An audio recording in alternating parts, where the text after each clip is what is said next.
Hey guys, good morning. I hope आप सभी बहुत अच्छे से पढ़ रहे होंगे। दोस्तों, सबसे पहले मैं आज बताना चाहता हूँ कि मेरे पास काफ़ी सारे कमेंट्स आ रहे थे कि सर हमें याद नहीं हो रहा है, हम नोट्स नहीं बना पा रहे हैं या हमें क्लास ही नहीं मिल रही है। ठीक है, तो किसी ने बोला सर आप क्लास ले लीजिए। तो फिर मैंने काफ़ी सोचा और मैंने सबसे बेस्ट सोल्यूशन निकाला है। सबसे बेस्ट बहुत अच्छा आइडिया मेरे पास आया है दोस्तों, कि जैसे कि हम डेली का टाइम टेबल बनाते हैं और टाइम टेबल मैं आपके साथ शेयर करता हूँ। और हमने डेली के टाइम टेबल में 5 टॉपिक रखे हुए हैं। ठीक है, हम पर डे 5 टॉपिक अपने सब्जेक्ट के हैं, 5 विषय हम पढ़ रहे हैं। ठीक है, तो मेरे माइंड में इतना अच्छा आइडिया आया है, मैंने सोचा है आप सभी के लिए कि जैसे कि हम एक सब्जेक्ट लेते हैं समाज विज्ञान। ठीक है, देन उसके बाद साइंस लेते हैं, देन उसके बाद मैथ लेते हैं। तो एक सब्जेक्ट के हम पर डे 2-3 या हाईएस्ट 4 टॉपिक रहते हैं, वो हम लेते हैं। वो मैं कैसे डिसाइड करता हूँ कि कौन सा टॉपिक छोटा है, कौन सा टॉपिक बड़ा है। अगर टॉपिक बड़ा है तो उसके 2 टॉपिक ले लेते हैं हम, कोई सब्जेक्ट बड़ा है तो। और कोई सब्जेक्ट के अगर टॉपिक छोटे छोटे हैं तो 4 टॉपिक ले लेते हैं उसके हम। तो अब मैंने आपके लिए ये सोचा है फाइनली कि जैसे कि अपना टाइम टेबल रहेगा पर डे का, डेली का, तो टाइम टेबल में जितने टॉपिक रहेंगे उन टॉपिक पे मैं डेली क्लास ले सकता हूँ मैं। ठीक है, इतना कर सकता हूँ आपके लिए। वो इसलिए क्योंकि देखिए मेरा सिलेबस कंप्लीट है, मोस्टली एसएसटी समाज विज्ञान का, साइंस का और मैथ का। ठीक है, तो 3 क्लास में आपके लिए ले सकता हूं मैं, और मेरे लिए 15 मिनट पर्याप्त हैं। 15 मिनट सफिशिएंट है मेरे लिए एक क्लास के लिए। मान के चलिए अगर सौर ग्रह, अच्छा आज का जो पहला टॉपिक है समाज विज्ञान का, उसमें सौर मंडल है। तो सौर मंडल में क्या होता है, देन सूर्य सौर ग्रह है, सौर ग्रह मतलब उसमें सन आ जाएगा और सन की जो परिक्रमा करने वाले हमारे 8 ग्रह हैं वो आ जाएंगे। देन इसके बाद में उपग्रह क्या होते हैं, तो एक ग्रह के जो उपग्रह होते हैं, जैसे कि अपने पृथ्वी का उपग्रह क्या चंद्रमा है। ठीक है, तो ऐसे ही किसके सबसे ज्यादा उपग्रह हैं, किसके सबसे कम उपग्रह हैं। ठीक है, बृहस्पति कितने उपग्रह हैं, शनि के कितने उपग्रह हैं, बहुत सारी चीजें इसमें देखेंगे। देन इसका क्षुद्र ग्रह क्या होते हैं, देन इसका उल्कापिंड क्या होते हैं। 15 मिनट की क्लास सफिशिएंट है मेरे लिए। 15 मिनट की क्लास में मैं इन टॉपिक को आपको इतने अच्छे से समझा दूंगा। और इसके साथ ही साथ में समझाने के बाद में मैं खुद से नोट्स अपने प्रिपेयर कर ही रहा हूँ, मैं शॉर्ट नोट बना रहा हूँ। मेरे पास सफिशिएंट नोट है मेरे पास में, प्री के मेंस के। देन इसके बाद मैं क्या कर रहा हूँ, मैं रिवीजन के लिए खुद के सेल्फ नोट बना रहा हूँ मैं, वो आपको मैं शेयर कर दिया करूंगा। तो 15 मिनट मुझे एक सब्जेक्ट के लिए चाहिए यहाँ। 15 मिनट में आपके लिए क्लास ले लूंगा और 15 मिनट में क्लास लेने के बाद उसका जो अपना जो नोट्स होगा वो मैं टेलीग्राम पर शेयर कर दूंगा आपके लिए। मैं आपके लिए 3 क्लास ले सकता हूँ, एक विज्ञान की, एक समाज विज्ञान की और एक मैथ की। और 15 मिनट की क्लास में मेरा जितना मैं दे सकता हूँ अपना 100% दे सकता हूँ मैं आपको। अब आपको अगर मेरा आइडिया अच्छा लगता है, मेरा प्लान आपको अच्छा लगता है, तो मुझे आज के वीडियो में आप लोग कमेंट करिए कि yes sir we are ready, हम तैयार हैं क्लास के लिए। तो कल से मैं आपके लिए कंटिन्यू 3 क्लास पोस्ट करूंगा, एक सुबह, एक दिन के टाइम में, एक शाम के टाइम पे। ठीक है, क्योंकि मेरा तो मोस्टली कंप्लीट है, मैं तो रिवीजन ही कर रहा हूँ अपना। ठीक है, मेरे पास काफी सारे नोट्स है, सारी चीजें। ठीक है, मुझे इतना इशू नहीं आने वाला है और मुझे बहुत खुशी होती है इस बात की। दोस्तों, भगवान ने मुझे इतना सक्षम, इतना काबिल बनाया है कि मेरे पेरेंट्स ने मेरे लिए इतनी अच्छी शिक्षा की व्यवस्था की। मैं इंदौर गया, इंदौर जाके मैंने प्री मेंस की कोचिंग की है, 3 साल इंदौर रहा हूँ मैं जाके मैं। देन इसके बाद में मेरे पास काफी नोट्स हैं। तो मैं इस लायक हूँ कि अगर मैं आपकी हेल्प कर सकता हूँ, मदद कर सकता हूँ, तो मुझे बहुत खुशी हुई है करने में, बहुत खुशी हुई। दूसरा, आज मैं आपसे दावा से कह रहा हूँ, आप कोई पेड क्लास मत लीजिए, कोई पेड सब्सक्रिप्शन मत लीजिए। इन लोगों ने शिक्षा को एक धंधा, एक व्यापार बना रखा है। ठीक है, तो अगर आप सच में अगर आप करना चाह रहे हो तो मैं आपके लिए क्लास कंटिन्यू कर सकता हूँ। मैंने आपके लिए, आप मेरे चैनल पर देखोगे मेरा 1.5 लाख का चैनल है, 1.5 लाख सब्सक्राइबर मेरे। देन इसके बाद ही मैंने अपना मोनेटाइजेशन ऑफ कर रखा है फिलहाल में। मेरे वीडियो में कोई ऐड नहीं आता है, कोई रेवेन्यू जनरेट नहीं होता है। इसके बाद में आपके लिए मैं क्लासेस ले रहा हूँ, वो भी फ्री रहने वाली है। ठीक है, तो ये होती है समाज सेवा। अगर आप सच में समाज सेवा करना चाहते हो, अगर आपके अंदर भाव है, अगर आपके अंदर भाव है समाज सेवा करने की, तो कर सकते हो, आपको कोई नहीं रोक सकता। दुनिया की कोई ताकत आपको नहीं रोक सकती समाज सेवा करने के लिए। आप कैसे भी कर सकते हो, बहुत सारे माध्यम से आप कर सकते हो। ठीक है, तो मेरे लिए बहुत खुशी की बात है अगर आप लोग कमेंट करते हो इस वीडियो पे। समथिंग 100 से 200 कमेंट्स, 200 का कमेंट अगर आ जाते हैं कि yes sir we are okay, तो कल से मैं क्लास कंटिन्यू करूंगा आपके लिए। ठीक है, 3 क्लास रहने वाली, जिसमें कि समाज विज्ञान की और विज्ञान की और मैथ की। ठीक है, अभी अपन बात करते हैं आज के टाइम टेबल की। तो आज के टाइम टेबल में अपना रहने वाला है, पहला समाज विज्ञान का टाइम टेबल में एक तो सौर ग्रह, सौर मंडल, उपग्रह, क्षुद्र ग्रह और उल्कापिंड, ये रहने वाले हैं। देन इसके बाद साइंस में क्या रहने वाला है, साइंस में मनुष्य में अंतःस्रावी तंत्र, यानी कि अपने अंदर जो बॉडी के अंदर क्या होते हैं, अंतःस्रावी तंत्र होते हैं। ठीक है, जिससे क्या निकलते हैं, विभिन्न प्रकार के क्या है, देखिए विभिन्न प्रकार की अंतःस्रावी ग्रंथियां होती हैं। एक तो अंतःस्रावी तंत्र होता है, उस तंत्र में क्या विभिन्न प्रकार की अंतःस्रावी ग्रंथियां होती हैं। उनसे निकलने वाले हार्मोन्स, उनसे क्या निकलते हैं दोस्तों, हार्मोन्स निकलते हैं। क्या निकलते हैं, हार्मोन्स निकलते हैं। जो हार्मोन्स क्या करते हैं, हमारी बॉडी में अनेक सारे कार्य करते हैं। ठीक है, तो एवं उनके कार्य, तो ये आज का आपका टॉपिक है।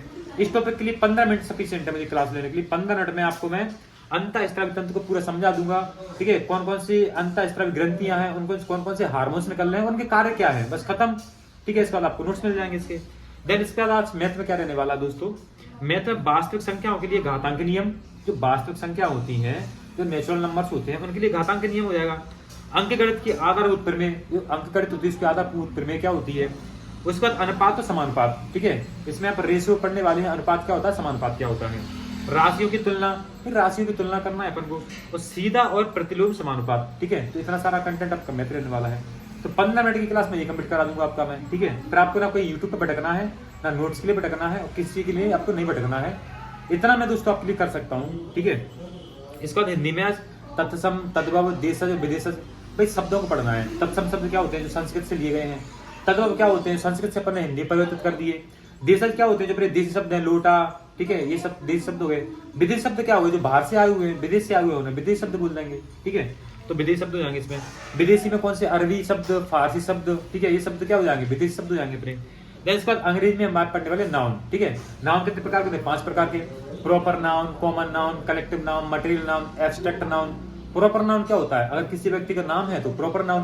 कॉमन नाउन वह, वे, हम, ही, सी, इट, नेम, क्या है, प्रॉपर कॉमन नाउन हो जाएगा ये, कॉमन, ठीक है। Proper common. कलेक्टिव नाउन क्या होता है, समूह, आर्मी, पुलिस, कलेक्टिव नाउन होगा। एब्स्ट्रैक्ट नाउन क्या होता है, भाववाचक संज्ञा, सैड, हैप्पी, ठीक है। मटेरियल नाउन क्या होता है, गोल्ड, वाटर, ये सब क्या मटेरियल नाउन है। 15 मिनट की क्लास सफिशिएंट है इस क्लास के लिए मेरे पास, ठीक है। फिर भी अभी फिलहाल मैं 3 क्लास लूंगा मैं, अगर आप यस बोलते हो, कंटिन्यू करते हो, देन इसके बाद ट्राई करेंगे आगे, अगर आप लोग, ठीक है, सब कुछ ठीक चलता है तो 5 क्लास भी कर दूंगा मैं, कोई दिक्कत नहीं है, ठीक है। तो अभी पहले अपन एसएसटी को पढ़ते हैं, ठीक है। तो एसएसटी को पढ़ने के बाद फिर आपको दिखाता हूं उसमें क्या पढ़ना है। देन इसके बाद हम धीरे धीरे करके 5 अपने सब्जेक्ट को क्या करेंगे, उसको कंप्लीट करेंगे। दूसरी बात मैं कहना चाहता हूँ आपसे, आज हमारा डे 7 है, 7वां दिन है दोस्तों। इससे पहले 6 दिन का सिलेबस कंप्लीट कर चुके हैं हम। आप मैथ में यहाँ पे देखिए, आपको मैथ यहाँ पे दिख रहा होगा, तो आज 7वें दिन में इतना मैथ कंप्लीट कर चुके हैं, इतना मैथ, यानी कि जो यूनिट 7 है ना, वो हमारी 60 से 70% कंप्लीट हो चुकी है दोस्तों। आप समझ रहे हो इस चीज को। तो मुझे बहुत खुशी है कि हम स्टेप बाय स्टेप आगे बढ़ रहे हैं, ठीक है। अगर जो per day step by step आगे नहीं बढ़ रहा है ना, तो वो अपने लक्ष्य तक पहुंच ही नहीं पाएगा, क्योंकि लक्ष्य तक पहुंचने के लिए हमें रोज चलना पड़ेगा, और रोज चलना ही पड़ेगा। तो मुझे बहुत खुशी है इस बात की कि मैं अपने साथ साथ आपको भी लेके चल रहा हूँ। बहुत खुशी है मुझे कि समथिंग मेरे साथ 8 से 10 हजार लोग मेरे साथ चल रहे हैं, मेरे साथ आगे बढ़ रहे हैं और अपने लक्ष्य की ओर अग्रसर है। मुझे इस बात की बहुत खुशी है। तो अभी मैं एसएसटी कंप्लीट करता हूँ, फिर मैं आपको दिखाता हूँ उसमें आपको पढ़ना क्या है। देन इसके बाद हम कंटिन्यू करते हैं। वो आप कमेंट जरूर करना, अगर आपको लगता है कि कल से मैं क्लास लूँ तो आप कमेंट करिए, कल से मैं क्लास कंटिन्यू करता हूँ आपके लिए। तो दोस्तों अभी हमने यहाँ पे पहला सब्जेक्ट कंप्लीट कर लिया है, जिसमें कि सौरमंडल, ठीक है। उसके बाद में मंदाग्नि क्या होती है इसमें, इसके बाद में जितने उपग्रह क्या होते हैं इसमें अपने जो 9 ग्रह हैं, पृथ्वी, बुध, शुक्र, पृथ्वी, बृहस्पति, शनि, अरुण, वरुण, इनके बारे में, ये कितने दिन में सूर्य की परिक्रमा करते हैं, अपने अक्ष पर कितने दिन में घूम रहे हैं, ये इनके उपग्रह कितने हैं, इनकी क्या विशेषताएं हैं, ठीक है। शनि ग्रह में कितने बलय पाए जाते हैं। तो इन सारी चीज़ों को हमने देख लिया है। इसको मैंने अपने नोट्स से पढ़ा, इसके बाद मैंने यूट्यूब से क्लास लिया, उससे मैंने पढ़ा। क्लास के लिंक मैं आपको सेंड कर दूंगा टेलीग्राम चैनल पे। देन इसके बाद अब स्टार्ट करने वाले हैं अपन बायोलॉजी को, विज्ञान को, जीव विज्ञान को। और जीव विज्ञान में आज अंतःस्रावी तंत्र, अंतःस्रावी ग्रंथियां, उनसे निकलने वाले हार्मोन्स, हार्मोन्स के कार्य, ये हम पढ़ने वाले हैं। तो पहले मैं इसको रीड करता हूँ, इसके बाद मैं आपको बताता हूँ उसमें आपको क्या पढ़ना है। तो दोस्तों अभी हमने यहाँ पे विज्ञान को कंप्लीट कर लिया है, और विज्ञान के इतने अच्छे, इतने शानदार नोट्स हैं मेरे पास दोस्तों, कि अगर आपने इनको पढ़ लिया तो आपको दुनिया में कुछ ही पढ़ने की आवश्यकता नहीं है। देखिए मैं आपको दिखाने वाला हूँ यहाँ पे, आप थोड़ा देख लीजिए इसको। देखिए मानव में आपको दिख रहा होगा, मानव में अंतःस्रावी तंत्र। तो ये आपका अंतःस्रावी तंत्र होता है, एक था बहिस्रावी तंत्र और दूसरा होता है अपना अंतःस्रावी तंत्र, ठीक है। ये अंतःस्रावी ग्रंथियां, ठीक है। तो अंतःस्रावी ग्रंथि देखो, पीयूष ग्रंथि है, थायराइड ग्रंथि है और एड्रिनल ग्रंथि है। इनको अपन क्या बोलते हैं, अंतःस्रावी ग्रंथियां बोलते हैं। बी ग्रंथियां जो नलिका भीन होती है दोस्तों, ने नलिकाएं नहीं होती है अपने शरीर के अंदर, नलिका भीन होती है ये, और हार्मोन्स निकालती है। क्या निकालती है, हार्मोन्स निकालती है, तथा ये हार्मोन रक्त के माध्यम से लक्ष्य अंग तक पहुंचते हैं। दोस्तों कोई ग्रंथि है ना, ये हार्मोन अपने ब्लड में छोड़ देगी, और ब्लड इस हार्मोन को कहाँ पहुंचाएगा, जहाँ पे अपन को इसकी आवश्यकता है। देन इसके बाद अपन देखते हैं हार्मोन्स, ठीक है। इसके बाद देखिए पीयूष ग्रंथि के बारे में इसको बहुत अच्छे से बताया गया। पीयूष ग्रंथि कि मटर के दाने के आकार की होती है, ठीक है। इसका वजन 0.6 ग्राम का होता है, ठीक है। इसके बाद में वृद्धि हार्मोन, सोमेटोट्रोपिक हार्मोन की अपन बात करते हैं, किसकी, सोमेटोट्रोपिक की करते हैं। इसके बाद में देखो एक होता है ऑक्सीटोसिन हार्मोन। ऑक्सीटोसिन क्या बोलते हैं, पिटोसिन हार्मोन से बोलते हैं। ये गर्भाशय की पेशियों में संकुचन पैदा करता है। ऑक्सीटोसिन क्या होता है दोस्तों, जब जो गर्भवती महिला होती हैं, जब प्रसव का दौर होता है उस टाइम पे क्या करता है, पेशियों में संकुचन पैदा करता है। पेशियों में क्या करता है, संकुचन पैदा करता है, ठीक है। इससे क्या है, प्रसव पीड़ा उत्पन्न होती है। प्रसव पीड़ा कैसे उत्पन्न होती है, जब पेशियों में संकुचन होता है तब क्या प्रसव पीड़ा उत्पन्न होती है। तो कौन सा हार्मोन कर रहा है, ऑक्सीटोसिन हार्मोन कर रहा है। इसके बाद में वेसोप्रेसिन हार्मोन है, ठीक है, गोनेडोट्रोपिक हार्मोन है, थायराइड हार्मोन है, ठीक है। थायराइड भी क्या है, ये सारे अंतःस्रावी ग्रंथि से निकलने वाले हार्मोन्स हैं, ठीक है दोस्तों। तो इसका बहुत अच्छा ये चैप्टर है, इसके नोट्स है मेरे पास में, ये आपको सेंड करूंगा टेलीग्राम पे। दूसरा हमारा कंप्लीट हो चुका है, ठीक है दोस्तों। अभी अपन तीसरा जो अपना आज का विषय है उसे अपन कंप्लीट करने वाले हैं, और इसमें हम देखते हैं भाई वास्तविक संख्याओं के लिए घातांक नियम सिंपल है, अंकगणित की आधारभूत प्रीमेय सिंपल है, अनुपात समानुपात तो बहुत ही सिंपल है। ए अनुपात बी अनुपात सी, ए और अनुपात बी अनुपात दिया तो सी अनुपात निकालना है अपन को, सी क्या हुआ, या ए और सी दिया तो बी निकालना है, बी और सी दिया तो ए निकालना है अपन को, ठीक है। तो वो अभी मैं इसको अध्ययन करने के बाद, रीड करने के बाद मैं आपको बताता हूँ इसमें आपको क्या पढ़ना है, कैसे पढ़ना है। लिंक वगैरह कौन सी वीडियोस पढ़ रहा हूँ मैं आपको शेयर कर दूंगा, ठीक है दोस्तों। तो दोस्तों अभी हमने यहाँ पे मैथ को कंप्लीट कर लिया है, वो बहुत छोटे छोटे टॉपिक्स थे यहाँ पे दोस्तों मैथ के लिए, ठीक है। और इसकी जो लिंक है वो मैं आपको सीधे डायरेक्ट टेलीग्राम पे, इसमें पूरे 3 चैप्टर मैंने पढ़े हुए हैं, 3 चैप्टर की लिंक मैं आपको टेलीग्राम चैनल पर डाल दूंगा मैं। बहुत छोटे छोटे चैप्टर्स हैं, इसके बाद आप वहाँ से कंप्लीट कर लीजिए। देन इसके बाद अपन कंटिन्यू करने वाले हिंदी को और इंग्लिश को, दोनों को एक साथ पढ़ने के बाद मैं आपको दिखाता हूँ कि हिंदी आपको कहाँ से पढ़ना है और क्या पढ़ना है, इंग्लिश में आपको कहाँ से और क्या पढ़ना है आज। देन इसके बाद अपना आज का टारगेट कंप्लीट हो जाएगा। उसके बाद दोस्तों आज डेली के टारगेट को आप कंप्लीट करिए।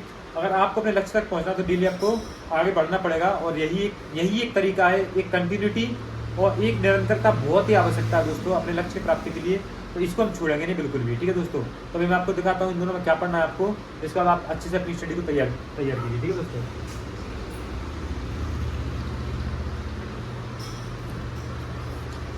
तो दोस्तों यहाँ पे अपना हिंदी हो चुका है, इसमें मैं आपको पहले बता चुका था तत्सम, तद्भव, देशज, विदेशज शब्द हैं, इसकी पूरी लिस्ट है कि तत्सम क्या है, तद्भव क्या है, ठीक है। तत्सम और तद्भव तो अपन को समझ में आता है, क्योंकि देखिए तत्सम क्या है, संस्कृत का होता है, तद्भव क्या अपना हिंदी का होता है, तो दोनों शब्द में अंतर कर ही लेते हैं अपन।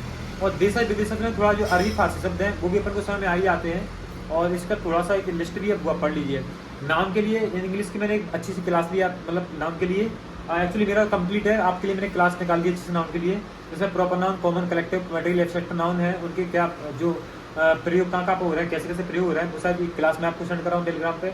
अब आज आपके पास पूरा दिन है, कल 11 बजे तक, सॉरी अगर आप आज कमेंट करते हो कि हाँ हमको 3 क्लास चाहिए, एक समाज विज्ञान की और एक विज्ञान की, मैथ की 3 क्लास अगर आपको चाहिए तो आप कमेंट कीजिए अभी के अभी। अगर 200 कमेंट मेरे पास आते हैं कि हाँ मैं क्लास चाहिए, तो कल से मैं इतनी शानदार, इतनी बेहतरीन क्लास आपके लिए लेके आऊँगा। मैं अपना सब कुछ जोड़ दूंगा उस क्लास में, आप भी कहोगे कि हाँ ये क्लास जो पेड क्लासेस हैं उनसे 10 गुना अच्छी क्लास मैं आपको दूंगा, ये मेरा वादा है आपसे। बस अगर आप एग्री हो, अगर आप रेडी और तैयार हो, क्योंकि मेरा भी इसमें टाइम लगेगा, मेरा समय लगेगा। मैं अपना समय जब खराब करूँगा जब आप मुझे क्या करोगे, मोटिवेट करोगे।